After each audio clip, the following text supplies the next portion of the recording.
नमस्कार। आज हम मिल रहे हैं ग्राम पंचायत बैरातल कला के निवासी मोटाराम जी बांबू से, जो कि हालांकि एक रिटायर्ड सीएसएफ इंस्पेक्टर हैं। साथ ही साथ अपने स्वर्गीय पुत्र इंजीनियर सुरेंद्र पाल चौधरी की स्मृति में एक निजी और प्राथमिक विद्यालय का संचालन भी कर रहे हैं।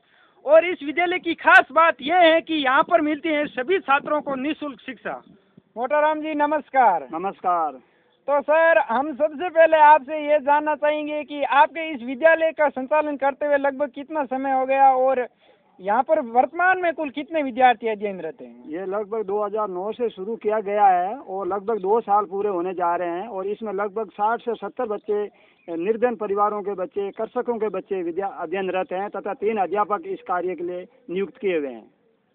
तो सर ये बताओ कि जैसा कि हम जानते हैं हर कोई आदमी अगर महान कार्य करता है तो इसके पीछे या तो उस खुद की इच्छा शक्ति होती है या फिर होती है किसी की प्रेरणा शक्ति। तो आपके इस कार्य के पीछे कौन सी शक्ति है या फिर क्या खास राज है?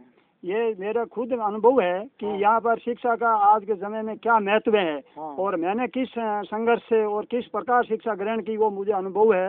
इसके आधार पर मैंने शिक्षा ही, जो कि आज के समय में सबसे महान कार्य है और सबके सरकार के जो सर्व शिक्षा अभियान और शिक्षा का अधिकार के जो नियम है उनके अनुपालना में और उनके अपने शिक्षा के महत्व को देखते हुए मैं अपनी खुद के अनुभव के आधार पर यह शिक्षा का कार्य प्रारंभ किया है।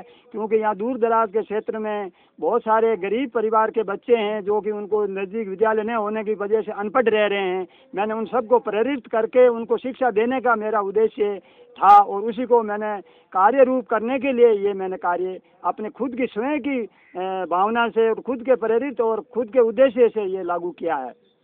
तो सर, आप ये पुनीत कार्य करके फिलहाल में कैसा महसूस कर रहे हैं और किस प्रकार आपको इस कार्य के बारे में खुशी होती है? ये मैं सेवानिवृत्ति के बाद अपना जो अमूल्य समय है मैं छोटे छोटे नन्हे बच्चों को शिक्षित करके और मैं उसमें अपना आनंद बहुत ही महसूस करता हूँ। आनंद और बच्चों के साथ समय जो मेरा बीतता है बहुत खुशी से बीतता है। और ये जो विद्याधन है, जो महादान है, और उसी को ध्यान में रखते हुए और ये बच्चों को खुशी के लिए और बच्चों को शिक्षित करने के लिए उद्देश्य से मेरा ये प्रेरित होकर के मैं बहुत ही आनंदित महसूस करता हूँ इस कार्य के लिए। अच्छा, तो सर ये बताओ कि आपका आगे के बारे में इस विद्यालय के विकास और आपके क्या विचार है और आप किस तरह से समाज को सेवा करना चाहते हैं? ये संस्था समाज सेवा और शिक्षा संस्थान के नाम से ही मैंने ये अनुमति ली है, पंजीयन कराया है। और उसमें मेरे कई उद्देश्य हैं, लगभग 10-11 उद्देश्य हैं जो इससे संबंधित बोर्ड पे लिखे हुए हैं।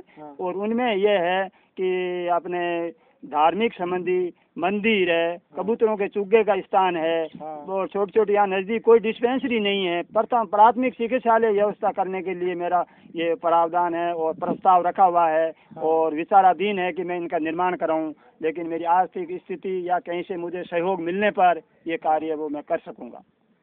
तो अगर कोई आपको अभी सहयोग देना चाहे तो क्या आप उन्हें इस पुनीत कार्य में मौका देंगे? हाँ जी, बिल्कुल, उनका हार्दिक स्वागत है। और मैं ये चाहता हूँ कि समाज सेवा में जो भी सज्जन आगे आएंगे, जो भी कोई संस्था आगे आएगी, उनका हार्दिक और तहे दिल से मैं स्वागत करूँगा और इस कार्य को मैं अपने आप को पूर्ण करने में समर्थ हो पाऊँगा। तो ठीक मोटाराम जी, आपने कीमती समय निकाल कर हमें इतनी अच्छी जानकारी दी, आपका बहुत बहुत धन्यवाद। धन्यवाद आपको भी कि आपने अपना अमूल्य समय निकाल कर ये छोटी संस्था जो निस्वार्थ भाव से शिक्षा के अधिकार क्षेत्र में और जागृति लाने के लिए और गरीब बच्चों को शिक्षा, निःशुल्क शिक्षा प्रदान करने के लिए मैं कार्य कर रहा हूँ, उसके लिए आपने मुझे ये समय दे के बहुत प्रोत्साहित किया, उसके लिए आपका बहुत बहुत धन्यवाद, बहुत बहुत धन्यवाद। तो ये थे मोटाराम जी बांबू, जिन्होंने यहाँ के छात्रों के लिए निःशुल्क शिक्षा का विद्यालय बनवाकर बैरातल कला पंचायत के इतिहास में अपना अमिट छाप तो छोड़ ही दी, साथ ही साथ ये भी साबित कर दिया कि शिक्षा का कोई विकल्प नहीं। धन्यवाद।